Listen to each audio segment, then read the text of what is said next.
Merci beaucoup, Benjamin. Thank you very much, Benjamin, for this beautiful speech reflecting the urgency of the situation and the fact that you are already committed in this battle, aware of the challenges, which is what we're trying to do in these 2 days. I want to call on stage Jacques Rupnik and his whole panel to come on stage with Benjamin, because he's coming to stay with us for the panel session, and he will also participate in the conversation. So Jacques will introduce the panel, but I want to introduce him first and say that I was happy once again to have him here, because it's a long history with Jacques Rupnik, who was my boss and inspired me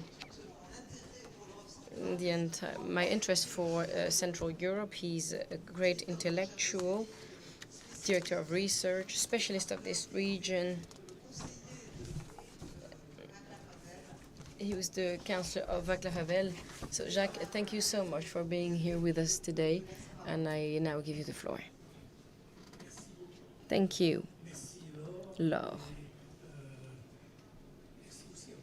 And also thank you, because it's an endurance test to still be here, but you're still here for our panel.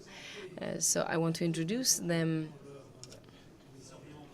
and asking them about one theme of our debate.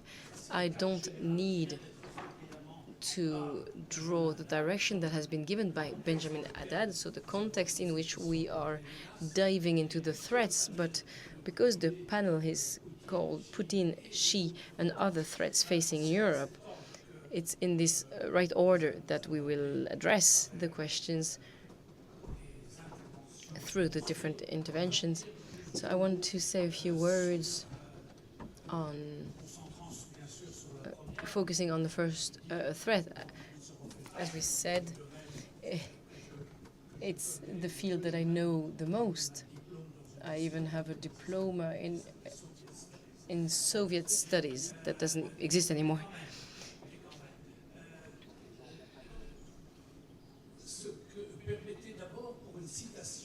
I want to give you a quote from Javier Solana 20 years ago at the launch of his paper on European strategy.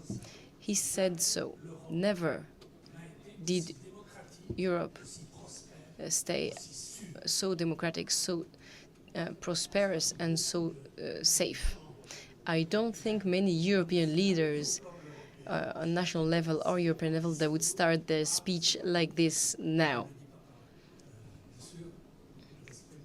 I don't say it out of respect of Javier Solana, but it's just to say in 20 years' time how much the landscape has changed. The shift has happened. We are in a whole different situation now. So one of the first issue we're going to address is to understand the Russian threat. My colleague Pierre Hassner wrote a paper on the transition to autocracy in Russia. So he did already understand that after the Orange Revolutions, that the Russian regime was shifting. And he made a connection with what it meant for neighboring countries to Russia. And I think that we have here a key element that has been reaffirmed in the last 20 years, which is the link between the evolution of the regime to dictatorship, the totalitarianism, and the imperial expansion, because using the imperial expansion is one of the link with this dictatorship. So there is a strong link here between autocracy and the empire. And we will discuss this in this panel, because Laure was kind enough to mention that I work with Václav Havel about Russia, he did say in an interview 20 years ago, the problem with Russia is that it doesn't have any borders. It's a no-limit country because it was built not as a nation state, but as a state with a progressive extension of the borders that has built an empire from the 18th century into Asia. So there's no clear distinction. And it's a question that I'm going to ask to our Ukrainian friend that I'm going to introduce. They don't have a difference between the nation state and an empire. So losing an empire is not the same for a former colonial power, such as France or India or Great Britain. Great Britain, for example, without India still remained Great Britain. France without Algeria still remained France. But what is Russia without its empire? There was a big question mark there after Gorbachev. And Putin brought his own response, a violent, a military one, threatening not only Ukraine, but also Europe. So I will now ask to our guest, Oleg Dunda, Member of Parliament in Ukraine, presiding the Interparliamentary Association for Decolonization of Russia. It's on point. It's directly linked to what I was saying. So I don't want to make any further introduction because you do have it in your program. So this is the first question I'm addressing to him, and that he's going to answer in just a few moments. We will then touch upon the other side of the threats, which seem quite further away from Europe, but it's the role of China and the connection between Putin and Xi. Not only is China here to help Russia in its imperialist war,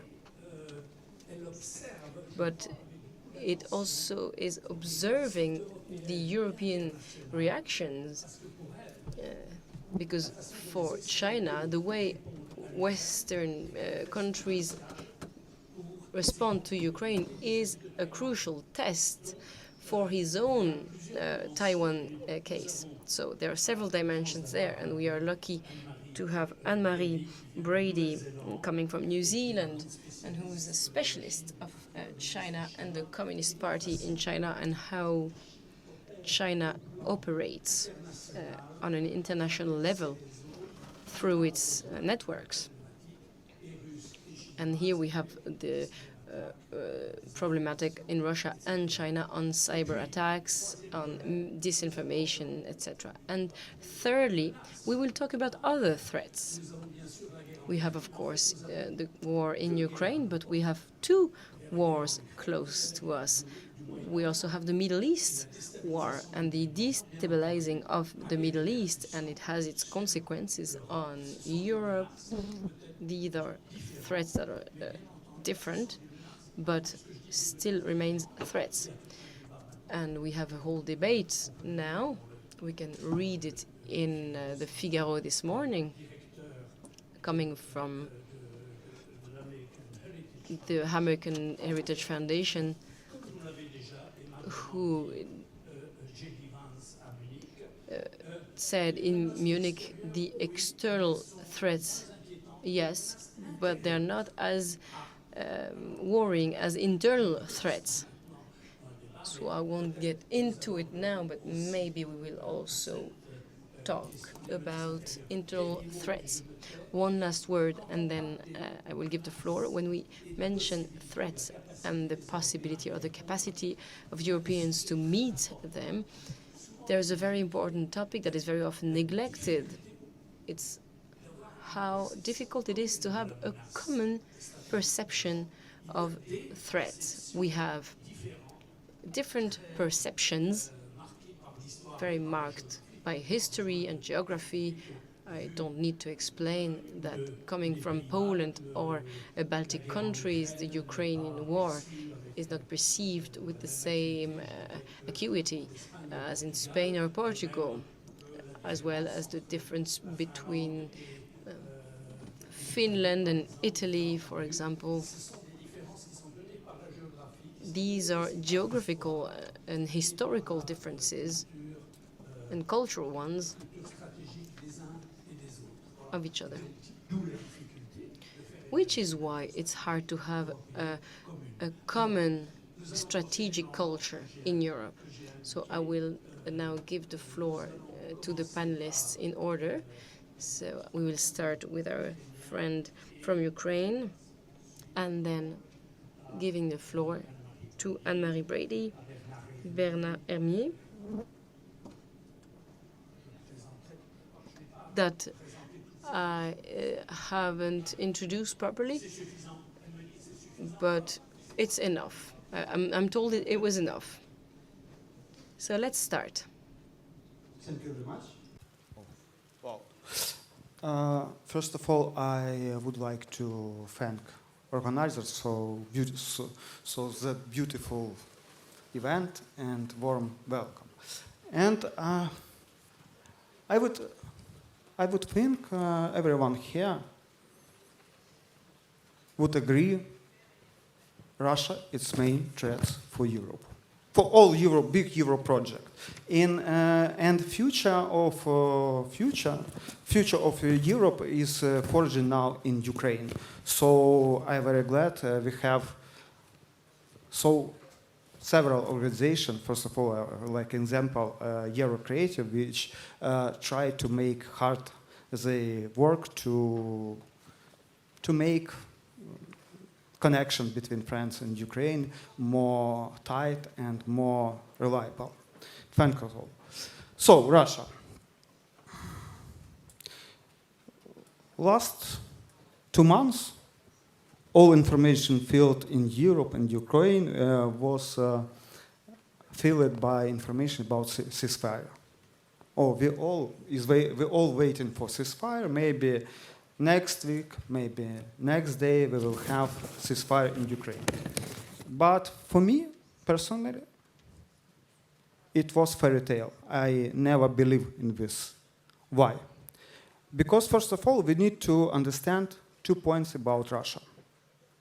About the main goals in this war and their capacity to achieve these goals.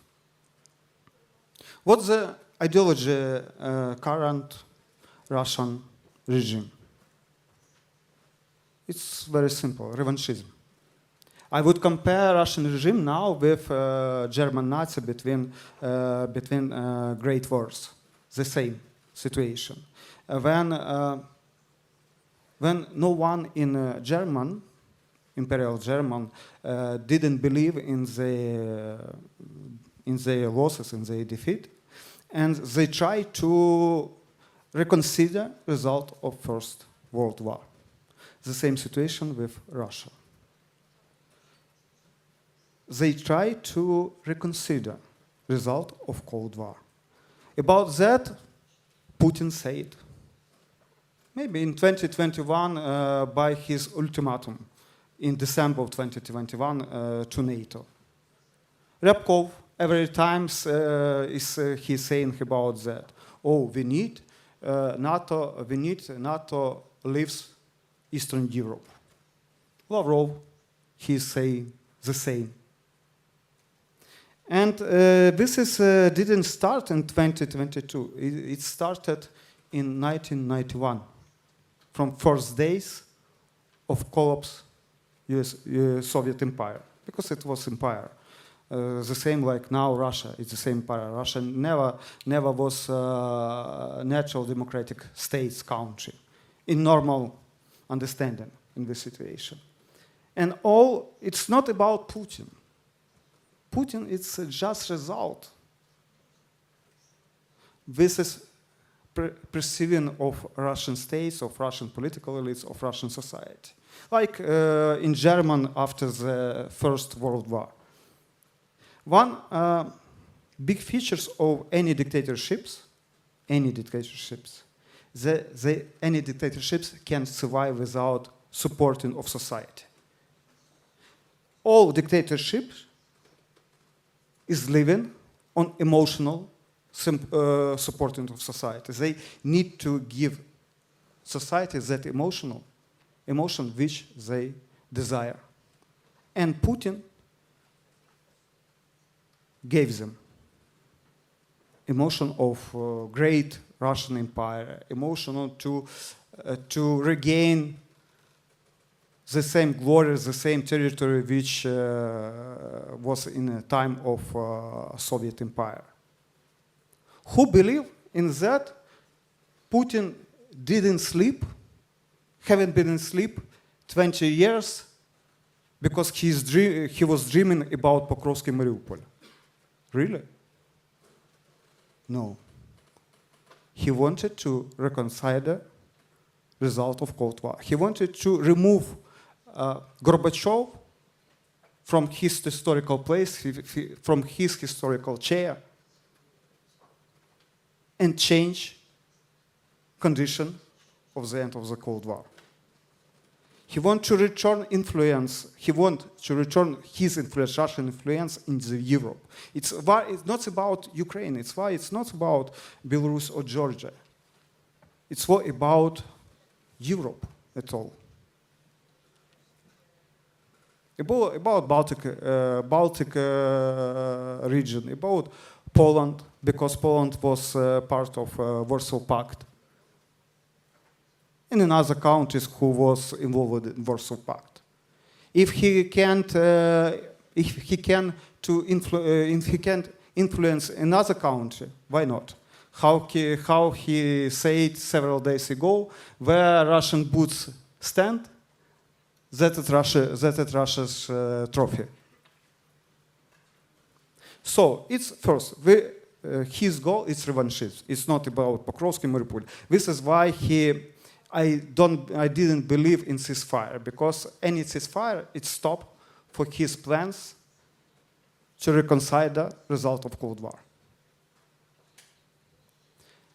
About capacities, how Russian regime can obtain his goals.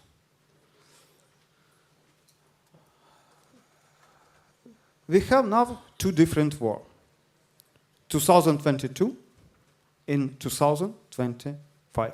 In 2022, it was a war of 20th century.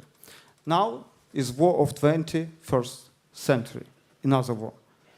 And Russia and Moscow has now another troops, another new army, which modern army, current army. I would say now in the world exists just two modern troops, two modern armies. It's Ukraine and Russia.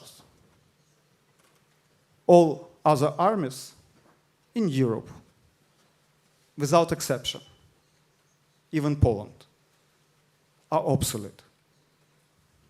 And when someone tell, oh, Russia need to collect army, and for them they need 5 years. It's fairy tale. For them need 3 months. They already have army, current army. It's a question not how weak Russia. The question is how much weaker European troops than Russian troops. And I would say now Baltic region, it's an empty place for military conditions. We had 1 month ago war games about Baltic region. Why I say it about Baltic region? Because Ukraine now, in my imagine, it's something like the Maginot Line, which very hard, and to defeat this line, Russia need a lot of resources. No anyone know how much. and term. So let's remind you, 1940. Hitler and Nazi troops had the same question, the same challenge. What they did? They had invasion through Belgium to using mobility, new technology, and collect all their power in one point. And France was ruined, catastrophically ruined. Today I heard a lot of thoughts about GDP. Yes, I agree with you. European Union had more GDP than Russia, but I can remind you, in 1940, Britain Empire and France had more GDP in several times than Germany. In which result? German won a campaign in 1940 in this situation.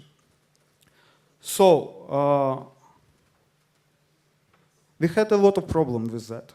We have a lot of challenge now in 2025, and not after 5 years, now in this year with Baltic region, because our war game showed us Vilnius in current situation will falling down from 1 day, Baltic region 7 days. And what is next step? Arms control agreement, like it was at the end of Cold War. So this is what want Putin in Russia. So 20 seconds. So to prevent this, we need to several actions. First of all, we need to access. We need to understand European troops are obsolete. They need all change without exceptions. The second point, now, not in 5 years, not in 10 years, now in this year to start. And the second point, no one partners on another side of ocean will help us. Our doom in our hands. Thank you. Thank you very much. You referred to a recent statement by Putin. Can I just read it for the French audience? It's on the 20th of June, so it was not even a week ago. Russians and Ukrainians are one and only people. When one Russian soldier steps in, it's Russia. So I think it's pretty clear. And those who don't understand now will not understand. It's a very explicit formulation of what is Putin's, what is at stake in Ukraine. And second thing,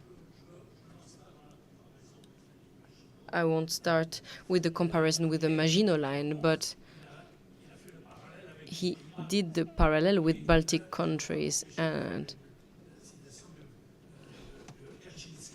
here is a quote from Kaczynski, a Polish leader in 2008, who said, after the Russian invasion in Georgia, he said, today Georgia, tomorrow Ukraine, the next day Baltic countries. So he's not one of my favorite leaders in Europe, Kaczynski, but because I don't agree with his conception of democracy, but on this topic, maybe he had seen something forthcoming. So now I will give the floor to Anne-Marie Brady to talk to us about the Chinese perspective and its application in the war of Russia. Hello, everyone. And Professor Anne-Marie Brady from New Zealand, and I've actually been asked to speak about foreign interference of Russia and China in Europe, and I will briefly mention the relationship with Ukraine and other issues, but very briefly. I think we have our specialist here. So, we take democracy for granted, like the air we breathe and the water that we drink. But democracy relies on all of us. We make or break democracy every single day. We've inherited the concepts and systems of democracy and a rules-based international order built by our ancestors, in some cases literally fought for by our ancestors, in some cases in the room our literal ancestors, our spiritual ancestors, people like Alexandre de Tocqueville, who was a genius before his time, who understood the strengths and the weaknesses of democracy. And also, I want to raise the name of the philosopher Karl Popper, who wrote his magnum opus, The Open Society and Its Enemies, at my own university, the University of Canterbury, where he was seeking refuge from the horror in Europe in the 1930s and 40s. And he wrote that book, by the way, with the help of his wife, who was a philosopher, but as a married woman could not work, and a young woman historian of our university. It was a real Shakespeare's sister kind of scenario. So Popper said that he wrote this book as his war effort while in exile in New Zealand. He wrote it as a warning to the world that the democracies will always be at threat from the autocracies. And he was watching the war from afar in New Zealand, a very peaceful country to this day, but nowadays with cyber warfare, we are never far from the war. And before I talk about foreign interference of Russia in China, in Europe, it's important to speak a little bit about Lenin and the United Front. So people of a certain age will know about Lenin, and they will know about his article on leftist infantilism. If you haven't read it yet, I do recommend it, because understanding Lenin helps you to understand China, Vietnam, and also Putin and his cronies, who are children of the Marxist-Leninist order, and they are the Chekist society. So the basic thinking of this concept of Lenin I want to raise, the United Front, is to think about who is the chief enemy at any one time.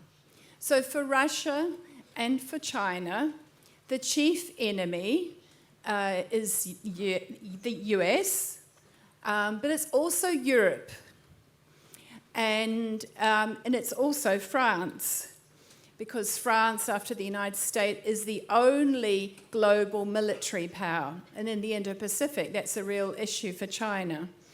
And Europe is incredibly important because you're a bastion of democracy. And we're all looking to you now. You might not realize that, but the like-minded states are looking to you for leadership. My Prime Minister, Prime Minister Luxon, was the only Prime Minister of the Indo-Pacific Four to attend the NATO meeting last week. Why? Because in the past, New Zealand would go where Britain went. We can't go where Britain went in this conflict. And we look to Europe. We look to you all for leadership. But your lands are under threat from Russia and China and Azerbaijan's foreign interference, as cyber attacks and other malign activities.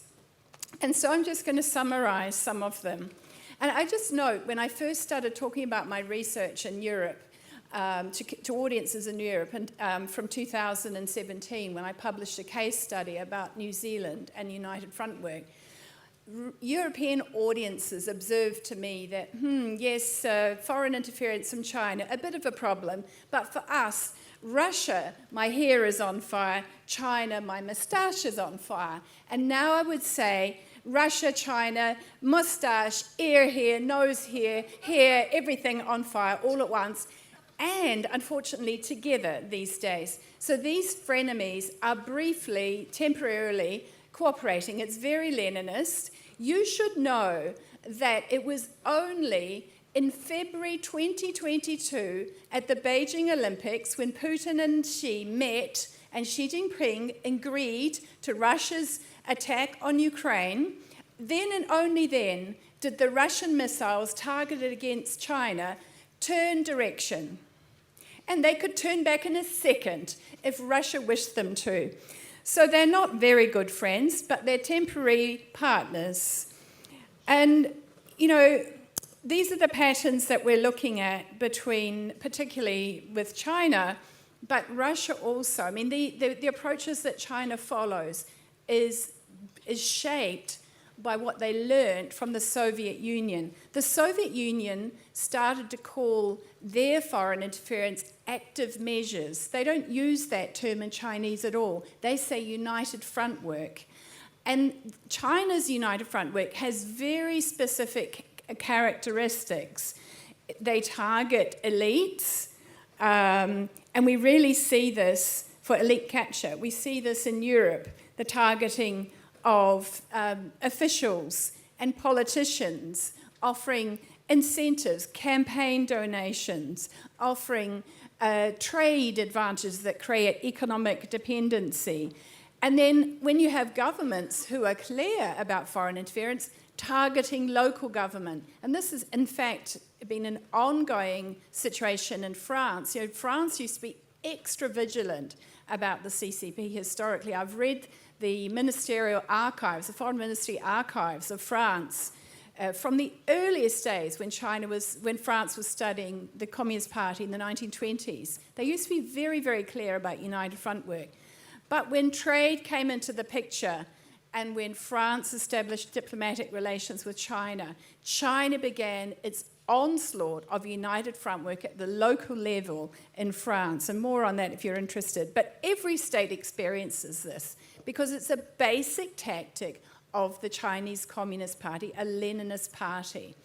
Covert work is what they call it, Yinbi Gongzuo, and it's how the party came to power. They did not win through war. They won through infiltrating the Kuomintang government, the Chinese nationalist government. And right now, we're really at risk because the CCP has seriously infiltrated Taiwan, sadly. And there's some very good public research about this. And again, the KMT has a very bad case of China's foreign interference. So elite capture. And then there is targeting the diaspora. And of course, Russia was infamous for this. This is how they got started on their foreign interference, was targeting the diaspora in Europe, the white Russians who had fled the Bolsheviks. So China really wants to control the overseas Chinese population. They fear them, as well as wanting to utilize them as tools for CCP state power. And the government has created a series of laws to compel Chinese corporations and Chinese individuals and foreigners living in China to comply with China's intelligence activities. So a third component is the efforts to control the information environment, what the party calls telling a good story of China. And so we see targeting, for example, of universities across Europe, not just for accessing military technology, which of course is contrary to the Wassenaar arrangement, and there's been a lot of published research about that, but also to try and soften up the public conversation. If you have academics espousing China's talking points, it's much more convincing than if it was Wang Yi or any other politician. And I've found in my work in Europe how infiltrated your universities are. It's very sad to see, and it's really quite rare to find the few think tanks who are the holdouts on that. And the fourth component is building a China-centered economic order. In Europe, you had the 17+1, and it was a Baltic state was the first to say no. Estonia stepped away, and one by one, a series of others have stepped away. And what was 17+1 all about? It was trying to divide Europe, to split away the small states, and to undermine that unity and create a new China-centered order. And that is one of the basic goals that we see both in the Euro-Atlantic and the Indo-Pacific. China's United Front work and Russia's active measures are nowadays combining. We're seeing this in disinformation. For example, in the Pacific, we saw Russia promoting certain narratives that are in fact China's narratives through Telegram. And we're seeing that China's adopting some of the techniques of Russia. For example, emphasizing negative propaganda. And that's rather new. So what to do? Well, first of all, we need public information campaigns. And France has been very slow on this. It's been quite tedious to see how the French government has not always been very frank about the issue of China's foreign interference. But they're getting a little bit better. All of our governments struggle with this. We need better policies in place. We all have a role in this. We can take the example of de Tocqueville and Popper to better understand our democracies, their strengths and their weaknesses, and we consider it, like Popper did, our personal contribution to the war effort to work to protect our democracies and address the foreign interference within our societies, to uphold the critic and conscience role of the academic and the role of the fourth estate to hold power to account. We can be active citizens, and we should be vigilant to maintain social unity by tolerance and humility. Thank you.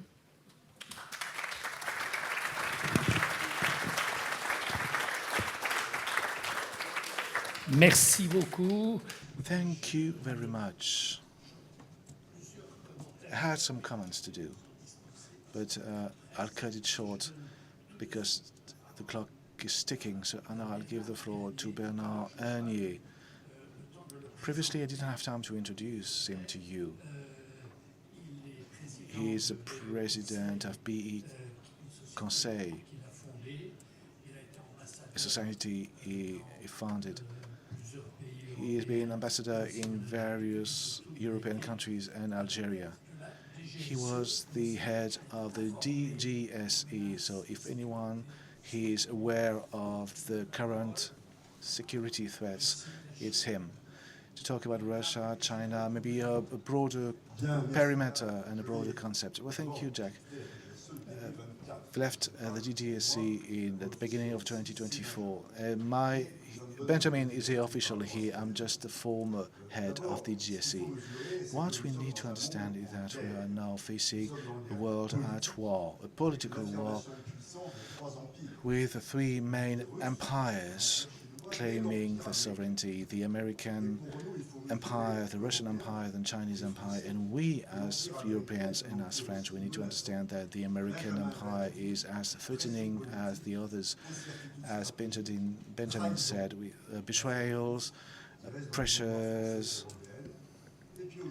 and now we face commercial pressure. So we shouldn't think that we have the good ones and the bad ones. We have a lot of gray areas, and we have to insist on this. Secondly, technological war and technological colonization. It's fundamental because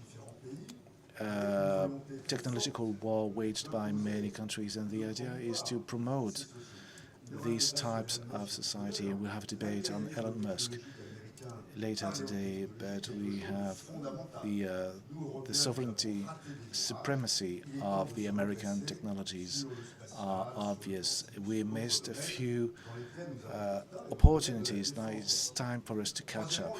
And thirdly, there's the influence, and these influences are very important. They were defined recently because our enemies try to destabilize us, and these methods are very aggressive ones.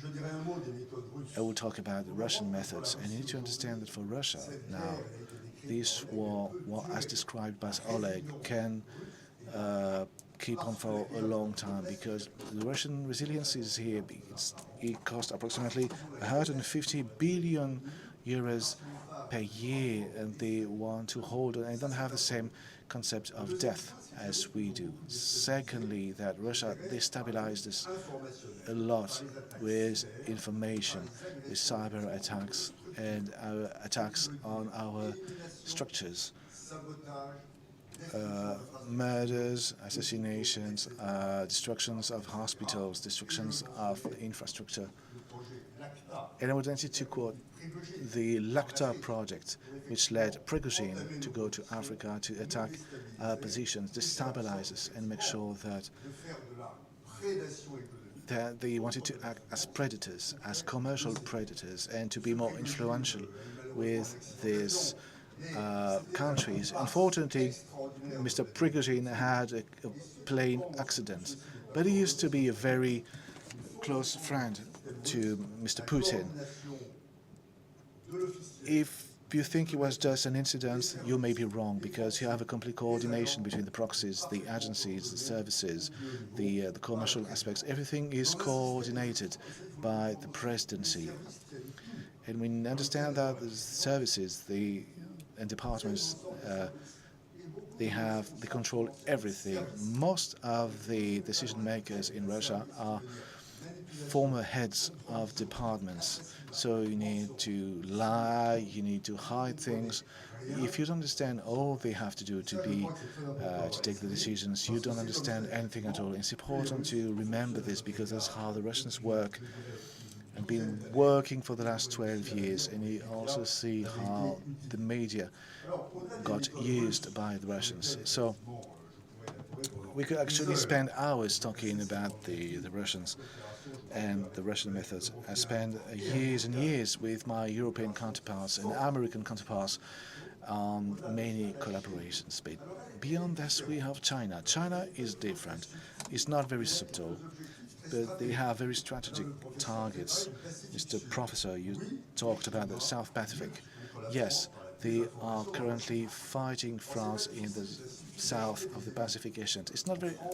It's not very difficult. You can actually corrupt elected representatives, isn't it, Benjamin? But some elected representatives in the South Pacific can be influenced and corrupted. So now the people from New Zealand, and now they beg us to stay. They wanted us to leave, and now they beg us to stay. The Australians, they realize that America would never give them submarines.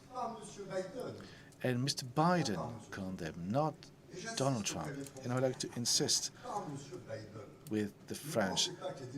They were called by Mr. Biden just because Democrats, they know Europe, they speak French, just don't think they have the same different intentions. The strategic pivot, the way Obama dropped us, and the way it's reality, and we as Europeans, we must always remember this. Watch out for Europeans who think that Trump will get back to normal, that the results of the NATO convention was pretty much the same as before, and we get back to business as usual. It's over, and this is why, in a certain way, I wish that the jaws of the Russian Empire and the American Empire are still felt by the Europeans, so we can take the good decisions on the long term, so we guarantee our sovereignty, our independence, our capacity to act. Our British friends, they have a nuclear bomb, but if the Americans say you can't use it, well, they won't use it. And they just say otherwise, well, it's wrong. So in our existence, in our survival, in our life and death, and this is why our threats are all present in all these dimensions, and we have the the Iranian menace. We attacked unilaterally Iran, thanks to Israel and the United States. Did you hear anyone say that it was against the international law? Yes, the President of the Republic, Moderato Condabile. So we are living in a jungle. We are relieved that things got better. And it's important to talk the Turkish threat, because Turkey has their own agenda in terms of manipulation of our masks, how they manipulate different things, and are not great allies. I want to talk about Algeria against our countries. I could have mentioned North Korea, but I would just conclude. And maybe to go against the professor, we're not naive. No. France against China. We no longer have Chinese interns in our laboratories. We're trying to have screening processes. We start defending tit for tat, but you won't know it. It's what we call a black operation, and we get rid of them. We work very efficiently. And I will conclude.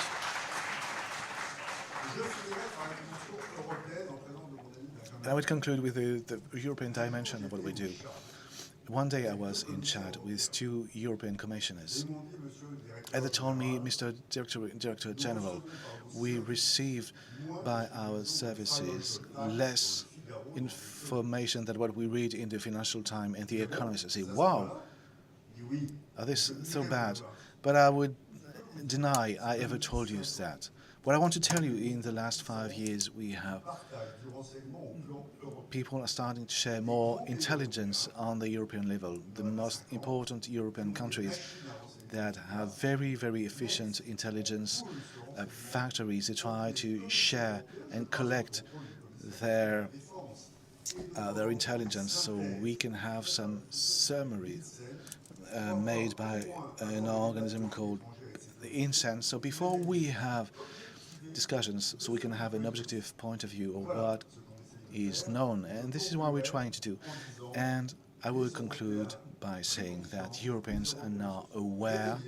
They woke up, and now they started to act for defense, but also for safety, for security, and for intelligence.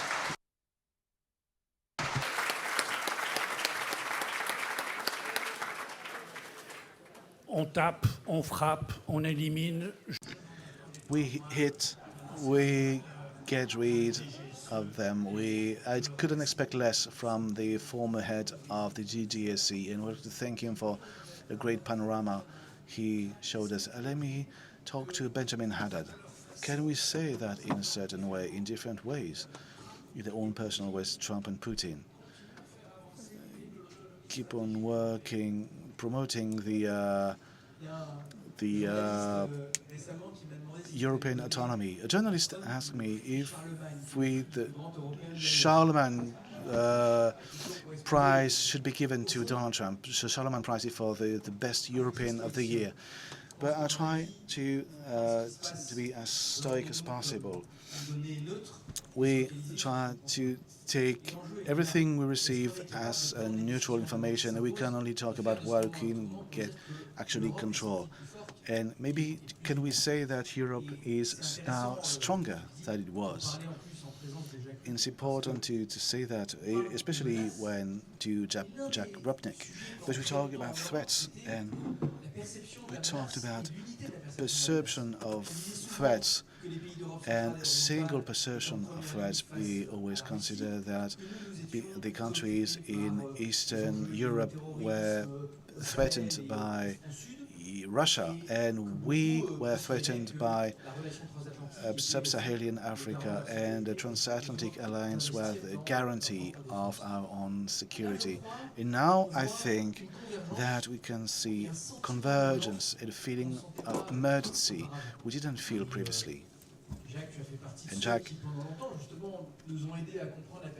you're one of those who help us understand what was happening in the Baltic states, in other countries. Not a single European country would try to deny the risk and the threat of Russia. So, for example, the German Chancellor, Friedrich Merz, the Chancellor of a Conservative Party, and they say that Europeans should be more autonomous. And he started asking the question about the relationship between France and Germany. So you think that the lines are moving slowly, and we get the feeling that we need to go faster. And we should remain cautious. For example, for the United States, we have tariffs, and when they decrease from 20% to 10%, maybe some people were relieved because they say, see, we are treated same as others, so we don't have to react anymore. And we kind of stopped these the countermeasures already negotiated, so we had enough time to negotiate with the US. So at the end, I think this period, this 9th of July, if we must be able to have countermeasures, and we need to have the political will to react. And this is the shift we currently experiencing. And for quite a long time, Europe considered to be a market. And from a technological point of view, commercial point of view, we were talking about goods, services, based on the offer and demand. But we see now that how Russia used energy as a weapon, as a way to influence European countries, how to influence our own democracies. We see how Bernard said a few moments ago, how the technological relationships and then quantum computing will become a tool, how it can be weaponized. So now we need to change our softwares, we need to update our point of view, because we outsourced our strategic dimension, which in itself was a great success, because we managed to replace in Europe conflicts and replace them by laws and by the economy. It's an amazing success in Europe, but intellectually it didn't prepare us to see the rest of the world, and the world also think in terms of conflicts. And so we need to have two brains, because we need to stay united and we need to keep on cooperating. Because do you really think that we, when we have to negotiate with the US, are we stronger united or separated? So we need to understand that sometimes the rest of the world doesn't work like this. We're talking about power balances, and we tearing multilateralism apart. But they try to destroy WTO, and is being attacked by democratic administrations and Republican administrations.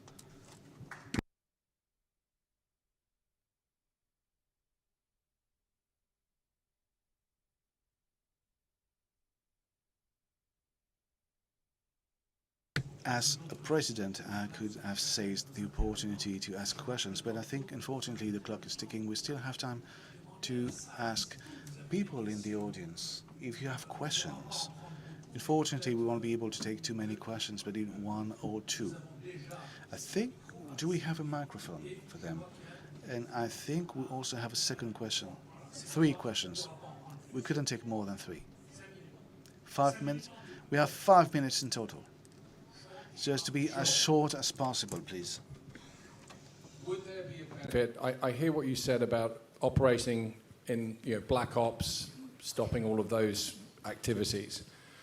To the professor's point, would there be a benefit to making more of this transparent and visible and public? Because the actions of China, supported by Russia, and I'll put it in that order, because the Chinese have the resources, they are targeting private sector high-tech companies in Europe for acquisition, and if they don't sell, they bombard them with lawsuits, hundreds of lawsuits, private lawsuits. That's not known by the public. The activities that the Chinese are exercising are not known. Would there be a benefit to show how China, in concert with Russia, is acting and putting it in the public domain? You want to say something? I will agree. I think we have a saying in English, sunshine is the best disinfectant. So I'm a child of the Cold War, as I think many in this audience are. We may not have realised it, but there was a campaign by the Five Eyes to inoculate our populations against the disinformation and propaganda of the Soviet world. And that lasted a very long time. It had a big impact on cultural and societal activities in Europe. It was a big focus of it. And so we did have that information. And our governments need to step up again and do that work and be confident to calmly talk about what's going on. There's a model for this. It's Finland.